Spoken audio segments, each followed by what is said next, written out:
Hello guys, welcome to my YouTube channel. आशा करता हूँ कि आप सभी ठीक होंगे। तो फिर चलिए आज का हमारा टॉपिक स्टार्ट करते हैं। अलैंगिक जनन, असेक्सुअल रिप्रोडक्शन।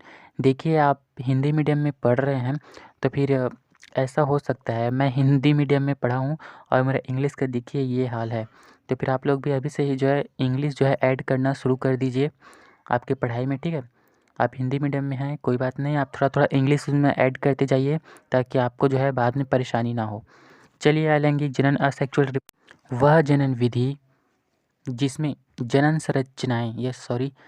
कोशिकाएं या विशिष्ट जनन संरचनाएं या तो नहीं बनती या केवल समसूत्री विभाजन द्वारा बनता है।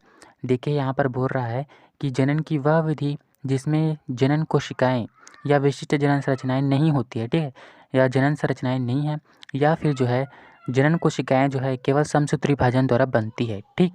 अर्थात अलैंगिक जनन में जनन इकाइयों में अर्धसूत्री विभाजन नहीं होता है। कौन सा विभाजन नहीं होता? अर्धसूत्री विभाजन नहीं होता है अलैंगिक जनन में। इसमें जो है समसूत्री विभाजन होता है, ठीक है। अलैंगिक जनन में समसूत्री विभाजन होता है, ठीक। तो फिर अर्धसूत्री विभाजन नहीं होता। बिना निषेचन नए जीव बनते हैं, बिना निषेचन के जो है नए जीव बन जाते हैं। अब देखिए, इसमें अर्धसूत्री विभाजन हो ही नहीं रहा है तो फिर निषेचन कहाँ से होगा? उसी को बता रहा है कि इसमें अर्धसूत्री विभाजन नहीं होता और बिना निषेचन के ही नए जीव जो है बन जाते हैं या नए जीव की उत्पत्ति होती है। अलैंगिक प्रजनन द्वारा उत्पन्न संतति को क्लोन कहते हैं, ठीक है। उत्पन्न संतति को क्या कहते हैं? क्लोन कहते हैं। क्लोन क्या है, इसके बारे में भी हम डिटेल में पढ़ेंगे। क्लोन के बारे में मैं थोड़ा सा बता देता हूँ आप लोगों को। क्लोन जो है सभी लक्षणों में आकार जैसे उसका नैन नक्श होगा वो सब ना उसके जनक के समान ही होगा, ठीक है। मतलब सेम टू सेम हूबहू अपने जनक के समान ही दिखेगा। उसमें जो लक्षण रहेगा वो उसके जनक यानी कि उसके पिता के समान हो सकता है, ठीक है। हो सकता है, नहीं होता है। हूबहू क्या बोलते हैं, कॉर्बन कापी हम जिसको बोलते हैं ना, कॉर्बन कापी या जुड़वा जिसको बोलते हैं, हाँ वैसी टाइप, ठीक। क्लोन उसी को कहते हैं।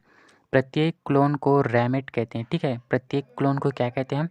रैमेट कहते हैं। तो फिर चलिए देखते हैं। अलैंगिक प्रजनन प्रायः निम्न वर्गीय पौधे जैसे ब्रायोफाइटा, शैवाल, कवक, टेरिडोफाइट्स आदि में पाया जाता है। अलैंगिक जनन किस में पाया जाता है? ये जीवों में नहीं पाया जाता, ये जो है पौधों, निम्न वर्गीय पौधों में पाया जाता है, ठीक है। ब्रायोफाइटा, शैवाल, कवक, टेरिडोफाइट्स आदि में जो है अलैंगिक जनन पाया जाता है, ठीक। असेक्सुअल रिप्रोडक्शन की विशेषता देख लेते हैं। अलैंगिक रिप्रोडक्शन में केवल एक जनक ही भाग लेता है। अब देखिए, सेक्सुअल रिप्रोडक्शन में तो नर और मादा दोनों की आवश्यकता होती है। अब आप यहाँ पर सोच सकते हैं कि ये अर्धसूत्री विभाजन है, सॉरी अलैंगिक जो है अलैंगिक। तो फिर अलैंगिक बोल रहा है तो फिर केवल एक ही जीव आएगा, वो नर है या मादा है वो पता नहीं, ठीक है, बट एक ही आएगा, ठीक। अलैंगिक रिप्रोडक्शन में केवल एक ही जनक भाग लेता है, अतः यह एक जनकीय होता है, ठीक है। एक जनक भाग लेता है तो फिर एक जनकीय। इस प्रजनन में प्रत्येक जनन की कायिक कोशिका भाग लेती है। अब कायिक कोशिका किसे कहते हैं इसको भी हम डिटेल में जाएंगे, बट कायिक कोशिका मैं थोड़ा सा यहाँ पे बता देता हूँ। जैसे कि छिपकली देखो आप, छिपकली में जो है उसका पूँछ जो है कट जाता है, बट फिर भी से वहाँ से एक नया पूँछ निकल जाता है, उसको जो है कायिक भाग कहते हैं, ठीक है। उसी टाइप से जो है पौधों में भी कायिक भाग पाया जाता है, उसी से जो है रिप्रोडक्शन होता है, ठीक है। इसे कायिक प्रजनन कहते हैं, ठीक। कायिक प्रजनन, इस प्रजनन में जो है जनक की कायिक कोशिका भाग लेती है तो इसे कायिक प्रजनन कहते हैं, ठीक। इसमें युग्मकों का संलयन नहीं होता है। अब देखिए, लैंगिक प्रजनन में जो है युग्मकों का संलयन होता है और नर और मादा का युग्मक मिलेगा तो संलयन होगा, बट इसमें जो है नर और मादा भाग नहीं ले रहे हैं तो फिर युग्मकों का संलयन जो है नहीं होगा। देखिए, डिफरेंट भी जो है यहीं पर मैं बता दे रहा हूँ आप लोगों को, आप लोगों को बाहर ढूंढने की आवश्यकता नहीं है। लैंगिक और अलैंगिक में जो है अभी मैं डिफरेंट बता दे रहा हूँ, ठीक है, अंतर। इसमें समसूत्री विभाजन द्वारा ही विभाजन होता है, ठीक है। किसके द्वारा विभाजन होता है? समसूत्री विभाजन द्वारा। अर्धसूत्री मत लिख देना, ठीक।